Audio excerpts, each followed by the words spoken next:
ve con una debilidad muscular o que le falta fuerza, lo primero que tiene que uno hacer es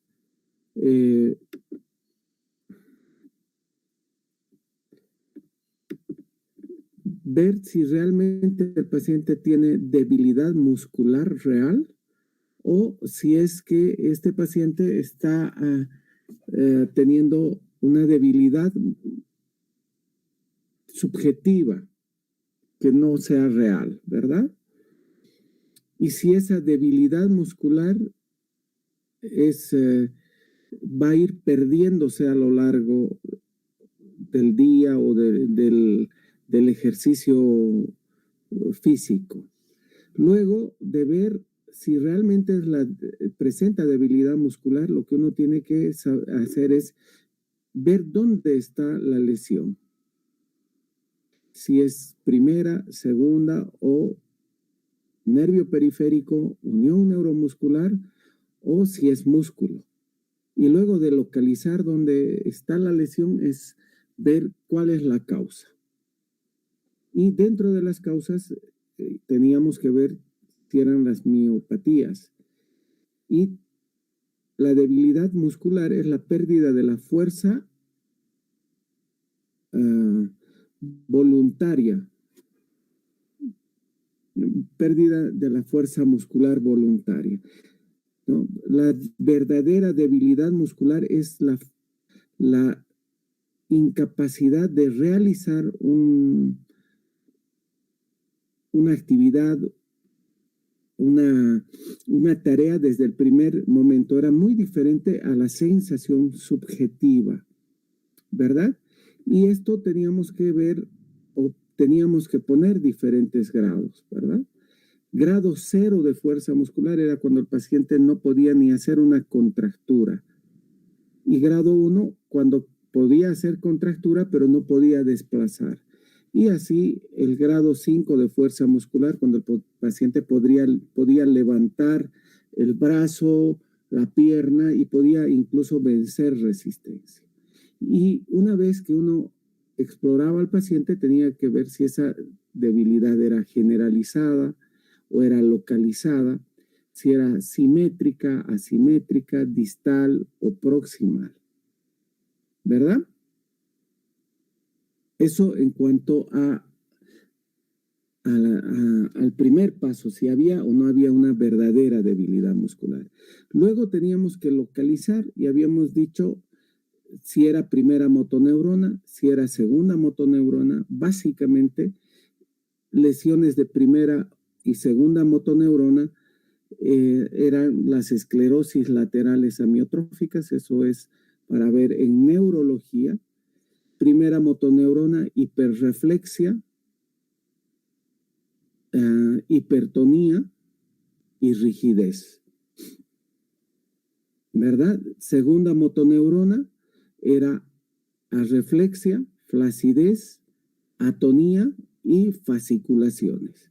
La única enfermedad que producía esto, daño de las dos motoneuronas, en un mayor grado de la primera o mayor grado de la segunda motoneurona, era la esclerosis lateral amiotrófica en sus diferentes variedades.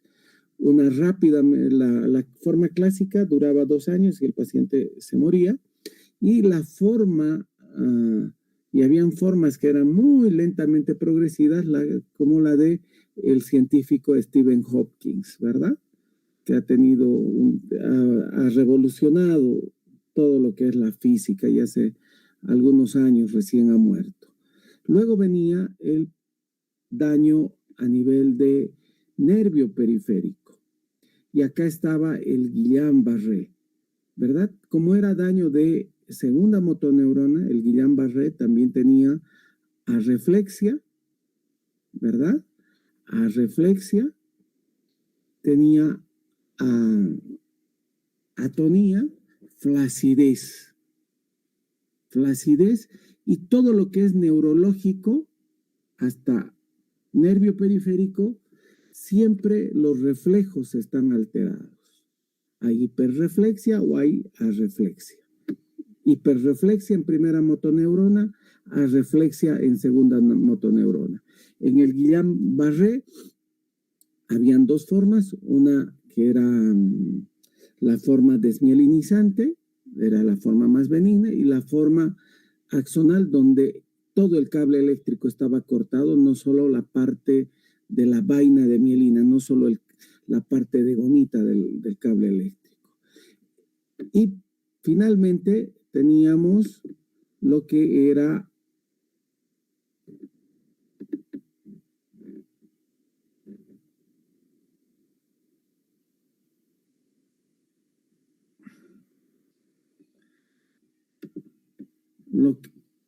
lo que era la unión neuromuscular. En unión neuromuscular, muchachos, quiero mostrarles esto.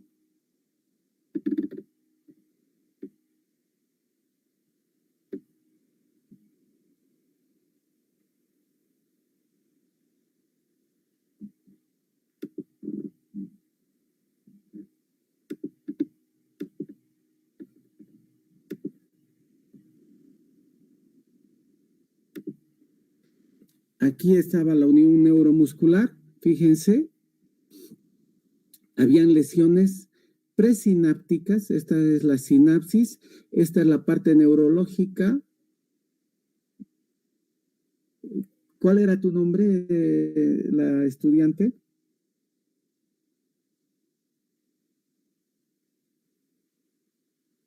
¿Estás entendiendo? Se nota la... Sí, doctor, se ve. ¿Cuál es tu nombre? Emily.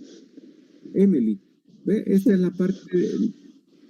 la parte de la terminación de la neurológica. Esta es la terminación del axón. Acá están los gránulos de acetilcolina, ¿verdad? Había alteraciones en la liberación de los canales de calcio.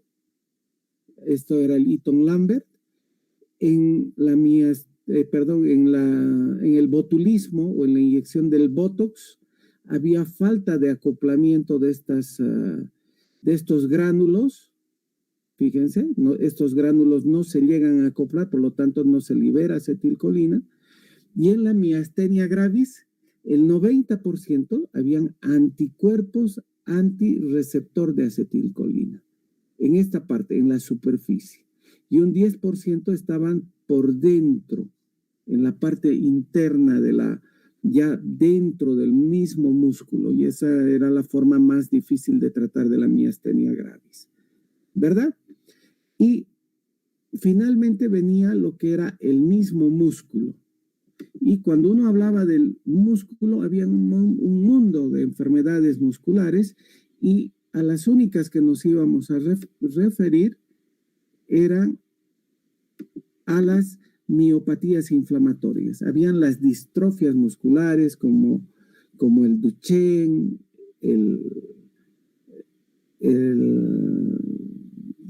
había muchas congénitas, ¿verdad? Síndromes miotónicos, habían enfermedades endócrinas que producen miopatía como el hipotiroidismo, el hipertiroidismo, etcétera, etcétera. ¿Verdad? Drogas que inducen daño tóxico por miopatías, etcétera, etcétera. Pero las miopatías inflamatorias eran de origen autoinmune y es a las que nos vamos a referir ahora, a estas, nada más. Imagínense todo este mundo de enfermedades que producen debilidad muscular simétrica.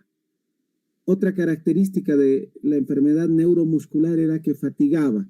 O sea, al principio el paciente empezaba con buena fuerza muscular y poco a poco iba perdiendo la fuerza muscular. Entonces la miopatía autoinmune, la miopatía inflamatoria es una miopatía autoinmune órgano no específica, multisistémica, que afecta el músculo estriado y resulta en la debilidad simétrica en general, simétrica, proximal del hombro y de la cintura pélvica y escapular, o sea, el hombro y la cintura. Habíamos hablado de la incidencia, que era relativamente rara. La edad de presentación se presentaba tanto en muchachos jóvenes, entre los 10 a 15 años, y luego en personas mayores. En personas mayores de 50 años siempre había que buscar algún cáncer oculto, ¿ya? Y la relación según sexo era 2-1, pero en personas mayores la relación según sexo era mayor en mujeres. Habían factores genéticos predisponentes, como siempre los factores relacionados a los genes HLA estaban presentes, y los factores ambientales como los virus de Coxsackie especialmente, y el virus de la gripe, de la influenza. Y habían incluso brotes de miopatías inflamatorias en relación a las vacunas. Hay algunos casos reportados en relación a la vacuna también del COVID-19, pero no hay una relación directa, ¿verdad? Pero siempre hay más beneficio en vacunar a los pacientes que el riesgo de morir por este tipo de enfermedades. Por lo tanto, sí hay que vacunar a los pacientes. Fíjense cómo se presenta el paciente con miopatía inflamatoria. Con debilidad proximal simétrica. Esto es patognomónico. Acá en la figura, este es el lugar de la debilidad. Hombros, brazos, ¿verdad? Y también compromete el cuello. También compromete la cintura pélvica, lo que son las piernas. Por lo tanto, el paciente va a tener mucha debilidad para pararse luego de haberse sentado. Tiene dificultad para incorporarse, para levantar los hombros. No afecta los músculos faciales y oculares, habíamos dicho, ¿verdad? Y sí afecta el cuello y afecta la faringe. Por lo tanto, el paciente tiene dificultad para deglutir. Esta dificultad simétrica es patognomónica. Si es asimétrica, hay que dudar. Hay una forma que es la dermatomiositis amiopática, donde hay mucho compromiso cutáneo, pero sin compromiso muscular. Es la dermatomiositis amiopática. Es una forma muy rara. Otras manifestaciones de las miopatías inflamatorias es el rash heliotropo, el signo de la B en la zona fotosensible. Hay el eritema en mariposa, también puede haber, que es muy parecido y a veces indistinguible del lupus eritematoso. Las pápulas de Gottron, que vamos a ver, y la calcinosis y las vasculitis. Miren, este es el rash heliotropo, este es el color violáceo, está en párpados.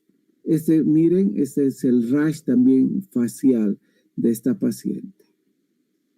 Este es el rash en chalina o en chal. Este es el Gottron, fíjense, es en la superficie articular. A diferencia del lupus eritematoso sistémico, en la miopatía inflamatoria, el rash es en la superficie articular, mientras el lupus eritematoso sistémico presenta el rash entre las articulaciones, en esta zona. ¿Entendido? Acá también este rash maculopapular en la superficie de fricción, de extensión, como son los codos. Estas son las manos de mecánico, son manos ásperas, gruesas, hiperkeratosis. También en algunos tipos de miopatías inflamatorias, como el síndrome antisintetasa, puede haber compromiso pulmonar. Hay una fibrosis, una neumopatía intersticial con fibrosis pulmonar en un 30 a 50% en cierto tipo de miopatías, como vamos a ver. Esta es la imagen de esos pacientes. Fíjense, esta es una imagen del músculo. Este es el perimicio. Acá está el perimicio. Y esto es el endomicio. Antiguamente se clasificaba en dermatomiositis, cuando había compromiso de piel, y polimiositis, cuando no había compromiso de piel. Actualmente la clasificación ha cambiado, y esto es, digamos, lo último.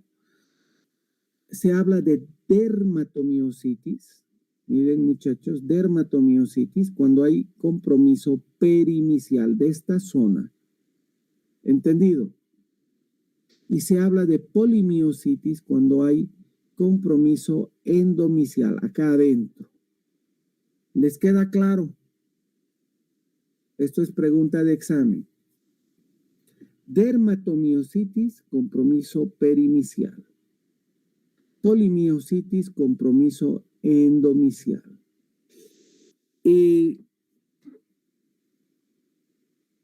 Hay pacientes con dermatomiositis sin compromiso de piel, por lo tanto.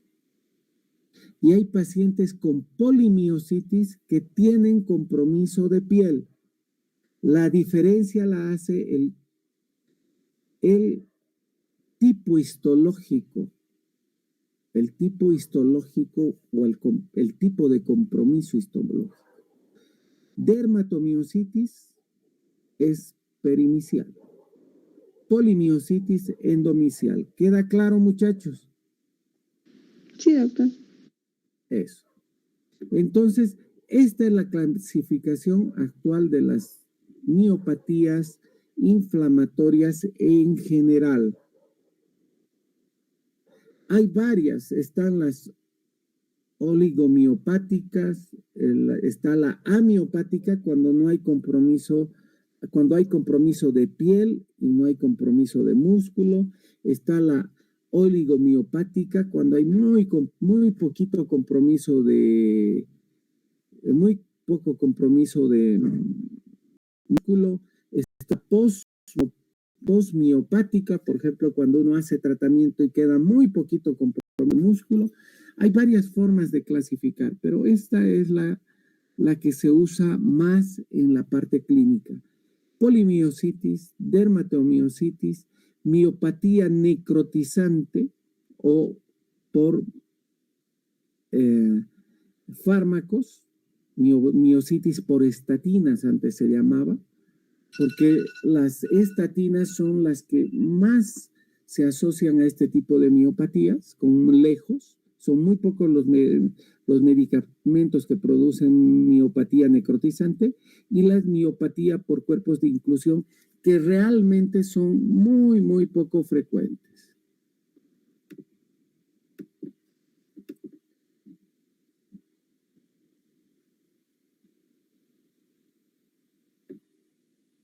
Vamos a hablar de la polimiositis. La polimiositis, como habíamos visto, es endomicial. Este es el mismo haz muscular y fíjense dónde está el infiltrado muscular. Y es un CD8, el infiltrado de la polimiositis. Es un CD8, es un linfocito citotóxico. Por lo tanto, la célula presentadora de antígeno va a ser una célula presentadora de antígeno con un HLA clase 1 y por lo tanto va a haber interleuquina 1 y TNF-alfa. ¿Les queda claro? Fíjense, estamos dentro del mismo músculo, por lo tanto el ataque va a ser en el mismo músculo y como estamos dentro del mismo músculo, muchachos, el infiltrado es CD8, la célula presentadora de antígeno va a ser un HLA clase 1 y la inmunidad va a ser sobre todo de tipo citotóxica celular. interleuquina 1, factor de necrosis TNF-alfa. ¿Entendido? Y acá tienen la imagen. Está dentro del mismo haz muscular el daño. En la dermatomiositis, muchachos, el infiltrado les había dicho que era perimicial. Como habíamos dicho, es perimicial, el infiltrado es CD4, la célula presentadora de antígeno va a ser a través de un HLA clase 2 y va a haber una inmunidad con linfocito B. Por lo tanto, va a haber también anticuerpos. Es mediada por anticuerpos. ¿Por qué? Porque hay linfocito B. Esto es lo más importante, que hay células CD4, que es un HLA clase 2, y linfocito B, y hay presencia de anticuerpos. ¿Entendido?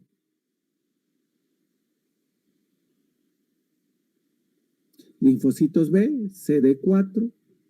¿Entendido? Ese es en la dermatomiositis. Y la polimiositis, CD8. Hay un infiltrado perivascular en la dermatomiositis. En la miositis necrotizante por estatinas y también por otros medicamentos, como por ejemplo, o por otros tóxicos como la semilla de la India, yo he visto morirse unos tres pacientes mujeres y no hemos podido hacer absolutamente nada. Así que si alguien están viendo o oyen de que está tomando semilla de la India, por favor díganle que no haga esa estupidez, esa barrabasada. Los pacientes hacen una miopatía necrotizante terrible y el paciente se muere a vista y paciencia de todo el mundo. El diagnóstico, primero uno tiene que preguntar qué está tomando el paciente.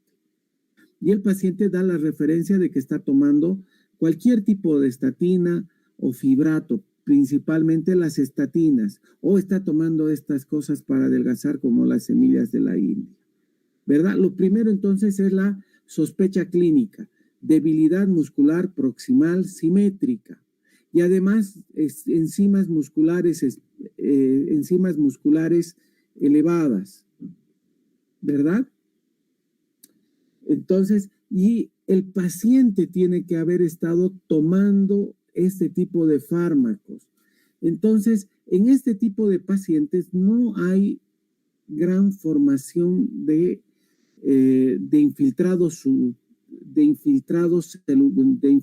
celulares. Hay una sobreexpresión de HLA, del complejo mayor de histocompatibilidad tipo 1, y ya hay expresión de anticuerpos antidroximetilglutalir coenzima A. Básicamente es una miopatía necrotizante. Lo único que tienen que acordarse es de que es un tipo de miopatía muy necrotizante donde no hay mucho infiltrado celular. Si se fijan en esta figura, no hay mucha célula y hay mucha necrosis del músculo, con gran elevación de la enzima muscular. O sea, son pacientes que vienen con mucha debilidad muscular, con enzimas musculares muy elevadas y que tienen el antecedente de haber estado tomando estatinas. Y si uno también, una de las cosas que tiene que hacer es darle vitamina D, porque son pacientes que han estado tomando estatinas y con niveles muy bajos de vitamina D. ¿Entendido? Acá, fíjense, no hay mucho infiltrado inflamatorio, no hay mucha célula inflamatoria. Y por último, vamos a hablar de la miopatía por cuerpo de inclusión, que es como el Alzheimer del músculo. Este es un haz muscular Fíjense, este es un músculo, este es el haz muscular, y dentro del haz muscular está lleno de cuerpos de inclusión, como bolsas de detritos. Esta es la miopatía por inclusión, y esto es un tipo o este es un tipo de miopatía eh, paraneoplásica. Generalmente es de personas mayores, varones, que tienen algún tipo de cáncer de pulmón generalmente. Siempre se asocia a alguna neoplasia, y la característica clínica que tiene es de que es una debilidad más bien distal, de las pocas enfermedades que dan debilidad muscular distal. El paciente, uno le da la mano y no puede apretar la mano, pero sí tiene más fuerza en los hombros y puede levantarse de la silla, pero no puede ponerse de puntas. Fíjense acá el cuerpo de inclusión, y esto va llenando el músculo, y al final el paciente termina muy comprometido, con mucha debilidad. Entonces, ¿cómo uno hace el diagnóstico de miopatía inflamatoria? Lo primero que hace es sospechar clínicamente por debilidad muscular. Luego de que piensa uno encuentra la debilidad muscular, tiene que ver si realmente es falta de fuerza muscular o es una debilidad muscular subjetiva. Luego de que ha visto que es debilidad muscular real, tiene que ver si esa debilidad muscular, el grado de debilidad muscular, y además si es simétrica o es asimétrica. Si es simétrica, tiene que pensar en miopatía inflamatoria. Y si es además proximal, estamos frente a una probable miopatía inflamatoria. Luego va a pedir las enzimas musculares. La CPK, que es la creatinfosfoquinasa, la CK total, en algunos laboratorios ponen como CK-NAC, que es N-acetilcisteína, es la técnica que utilizamos, sirve para que, ¿por qué pondrán CPK-NAC? Es por la técnica que usan. La CK total, la creatinfosfoquinasa total, es específica y sensible. Es la enzima muscular por excelencia. También se puede determinar aldolasa. Muy pocos laboratorios determinan aldolasa. También en músculo se elevan la GOT y la GPT y la LDH en cualquier tipo de daño celular o proliferación celular. La LDH se va a elevar. Por lo tanto, en cualquier paciente que veamos GOT, GPT elevada y LDH elevada, pidamos una CK total. ¿Entendido? Mucho más si nuestro paciente está con debilidad y uno ha pedido enzimas hepáticas, entre comillas, y ve GOT, GPT elevada, LDH elevada, pida CK total. Y a veces uno se lleva la sorpresa de que es la CK total la que está muy elevada. ¿Entendido? La CK total es sensible y muy específica de daño muscular. Hay varios tipos de anticuerpos.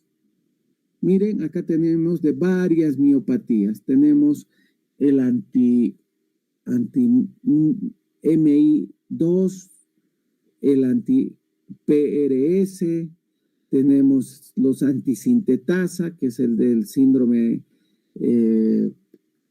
antisintetasa, que tiene gran compromiso pulmonar y las manos de mecánico característicamente. También da mucha artritis. Eso ya es para ustedes.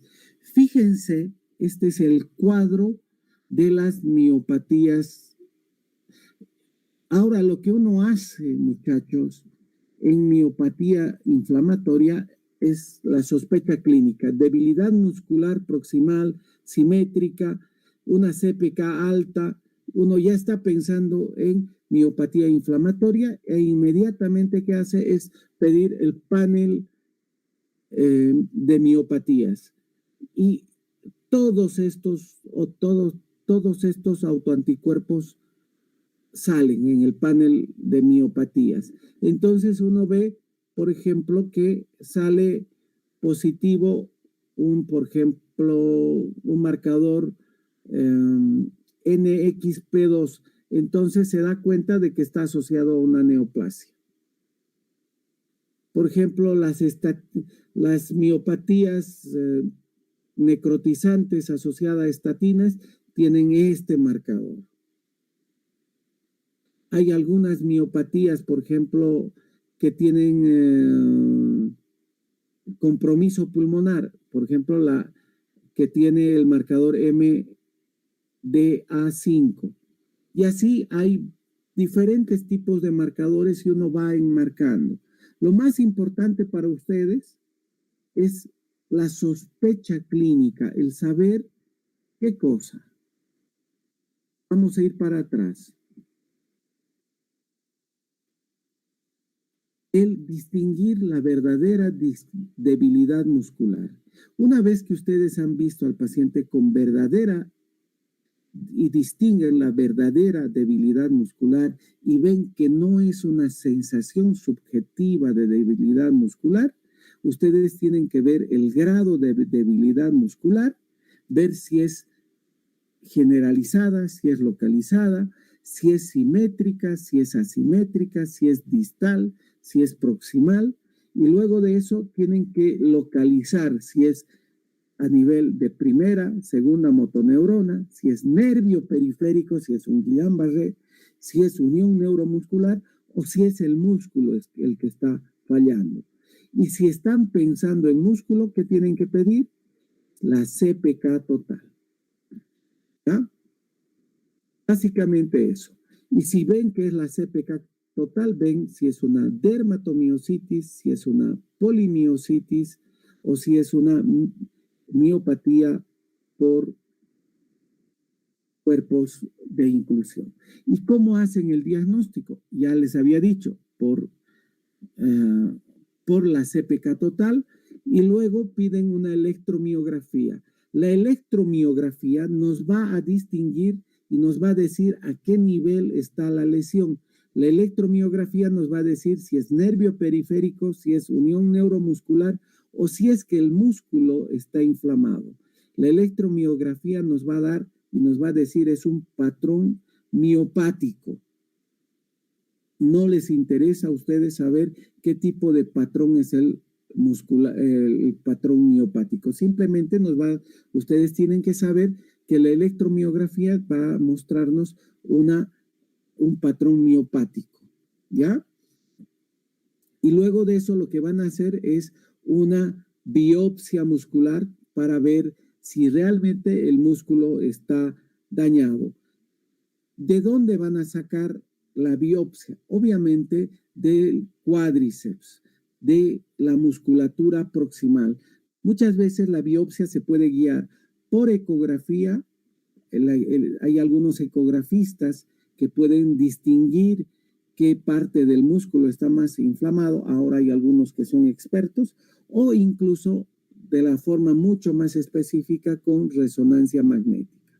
En el tratamiento, en casos leves, corticoides, prednisona oral, metotrexato; en casos graves, metilprednisolona y ciclofosfamida, inmunoglobulina y terapia biológica con rituximab, igual que en lupus eritematoso. El tratamiento es muy parecido. ¿Entendido? ¿Alguna pregunta hasta